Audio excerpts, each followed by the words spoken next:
بسم اللہ الرحمن الرحیم۔ السلام علیکم۔ میں نے 80% یہودیوں کو اس دنیا سے ختم کر دیا اور 20% کو چھوڑ رہا ہوں۔ میرے مرنے کے بعد تم کو اس بات کا احساس ہوگا کہ کاش میں ان 20% کو بھی ختم کر کے جاتا اور دنیا سے یہودیوں کا نام و نشان مٹا کے جاتا۔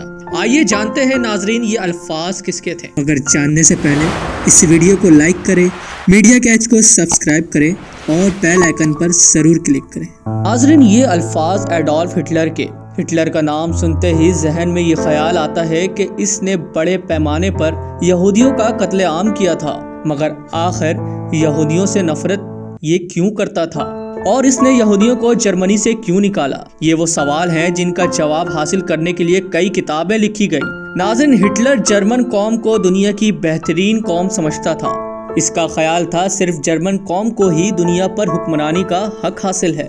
اس وقت کے حکمرانوں نے یہودیوں پر پابندیاں لگا دی اور ان پر مخصوص ملازمتیں کرنے اور زمین کی ملکیت حاصل کرنے پر پابندیاں لگا دی گئی۔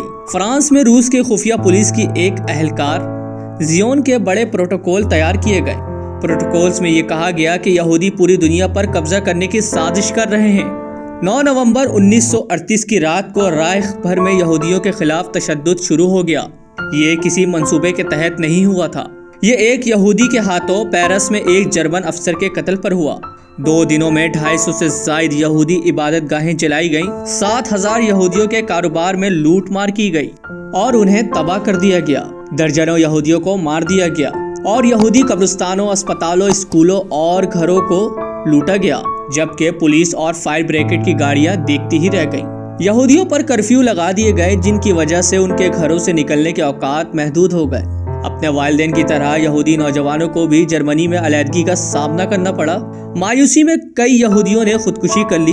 زیادہ تر خاندانوں نے بھی باہر جانے کی بھرپور کوشش کی۔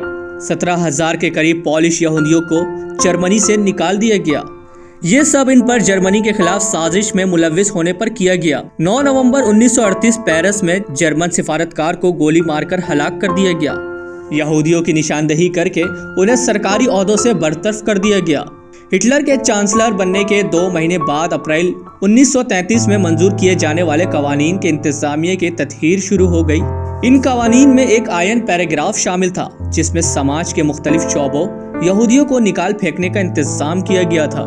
17 اگست 1938 یہودیوں کے لیے یہودی نام اپنانا لازمی قرار دیا گیا۔ جرمن کی حکومت نے ان تمام یہودیوں کے لیے جو اپنے پہلے نام سے ظاہر نہیں ہوتے تھے، اپنے پہلے نام کے بعد ایک یہودی نام کا اضافہ ضروری قرار دے دیا۔